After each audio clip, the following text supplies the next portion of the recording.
The gaming industry is as greedy as my wife when she licks all the peanut butter off my nutsack and doesn't leave any for the dog. I'm feeling romantical.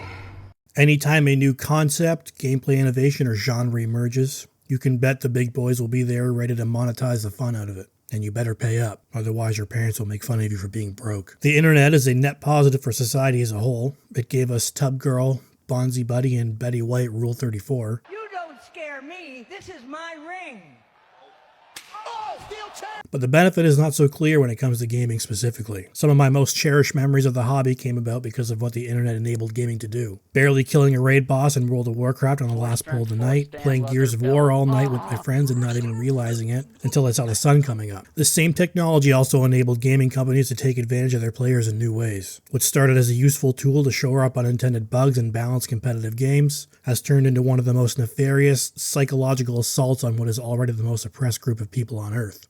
Gamers. I'm talking about the live service model, a way to get a few extra bucks out of players and a few more hours of their attention, with every multiplayer game lining up to get a slice of the Blumpkin pie, like all those men lining up to penetrate Bonnie Blue. Black Ops 7 has its free week of multiplayer going on at the time of writing, and the live service slop in that game is what prompted me to dig into this topic a bit more. Multiplayer games no longer launch as a complete package.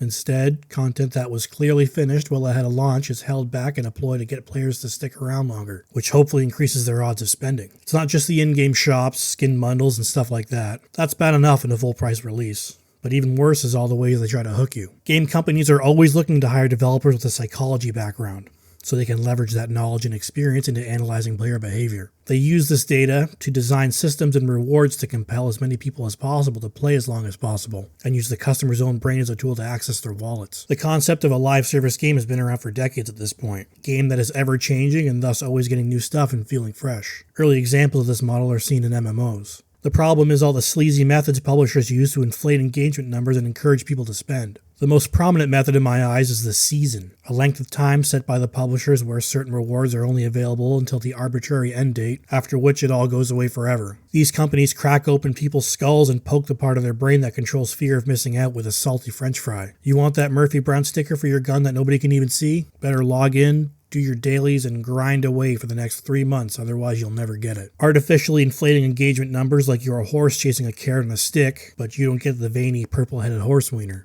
The only thing that goes together better than bicycle seats and sniffing is live servers and battle passes. Everything has a battle pass. Individual experiences within Roblox have their own battle passes. I wouldn't be surprised if Walmart comes up with their own battle pass one of these days. You progress tiers by doing a poo in the toy aisle. One of the earliest examples of this concept was in 2013 in Dota 2 during the annual esports tournament for the game. You pay a few bucks, get some stuff, and 25% of the proceeds goes towards the tournament's prize pool. Not a bad way to make a little money and increase excitement for a free-to-play game. The floodgates spread wide open like grandma watching Hell's Kitchen when Fortnite got into it. Epic slapped the battle pass as we know it into the battle royale mode, and it was such a success. The entire industry saw dollar signs and hip-thrusted that shit into absolutely everything. To be clear, I don't mind as much for free-to-play titles. I know game development isn't free. There's a considerable cost to making a game, and even further cost when adding completely new stuff. If someone gets a ton of enjoyment out of a game they paid nothing to play, there's nothing wrong with spending a few dollars here and there. I've spent ungodly amounts of time on Path of Exile, so spending $10 on some stash tabs or a funny hat feels fine. What really fuckles my buckles is all this same manipulative stuff is in full-price games. Call of Duty started doing battle passes with the Modern Warfare reboot in 2019 with Season 1, titled Season of My Gaping Butthole. They're still doing them now with the latest release, meaning Call of Duty has been doing the seasonal bullshit for 6 or 7 years now. This is especially egregious when you consider games like COD, Madden, and FIFA all feature battle passes and they're all yearly releases. So all that useless tat just goes right in the trash when the next title comes out. You could stick with the previous year's game, but all your friends are playing the new one. They talk about it with each other, but not you. You get replaced at the putting your arms in water factory by a robot. Your girlfriend of 5 years tells you she's leaving you for Tyrone, and then one of your friends ends up fucking your dad, all because you didn't want to buy the newest Madden. Games like these come out so often and are bloated with hordes of seasonal garbage that it makes the entire experience feel cheap and disposable. Publishers like EA and Activision Blizzard tout the seasonal format as a great value add, giving you new stuff to earn while playing their games. But really, you're buying a virtual ticket that you have to do chores to get get your money's worth out of. If you've ever played a live service game with a battle pass, you know how painfully slow it is to complete. Every time you finish a match or complete your daily to-do list, you watch the bar fill up a teeny bit. This is a deliberate design choice. Making the battle pass take as long as possible keeps people playing longer. Some people may continue to grind long after they've stopped having fun because they spent $10 on the stupid pass.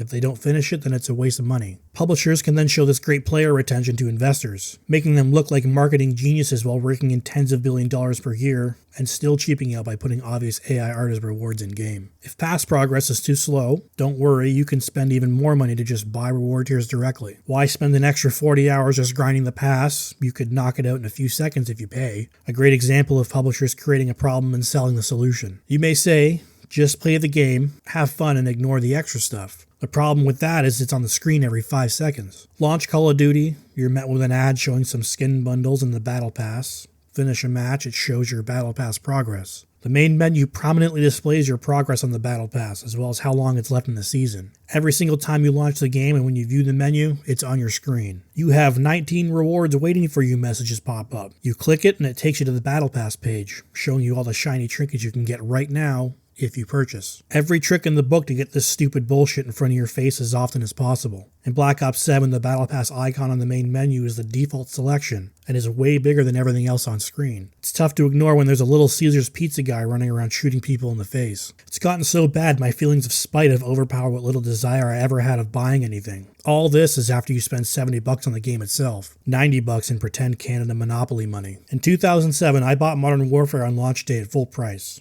My friends and I played that game for hundreds of hours. I hit max prestige and then I just kept playing. The amount of enjoyment I got out of that purchase was excellent value for me, but terrible value for Activision. Why sell a game for billions of dollars and just let people play it? Those filthy leeches should continue to pay for the privilege of shining Activision executives' shoes. There's only so many hours in a day. When I'm not sucking dick behind the KFC for a double down, I've only got a few hours to play games these days if I'm lucky, a little bit more on the weekends. I'm a single father of 6. And I've never even had sex. All of my children share the same single chromosome. It's a massive time sink to get everything out of a single live service game. I can't fathom how somebody who really loves 2 or more of these things can get everything they want out of multiple games. Unless they're spending a lot, which is probably what's happening, and it's exactly what game companies want you to do. The prevalence of the live service model has conditioned an entire generation of young gamers to think that if there's nothing to grind for, then the game isn't worth playing. There's no more just playing a game. Players have been conditioned over the years to acquire a constant drip feed of dopamine. There's always a daily challenge nearly complete, double XP weekends, the screen explodes when you level up,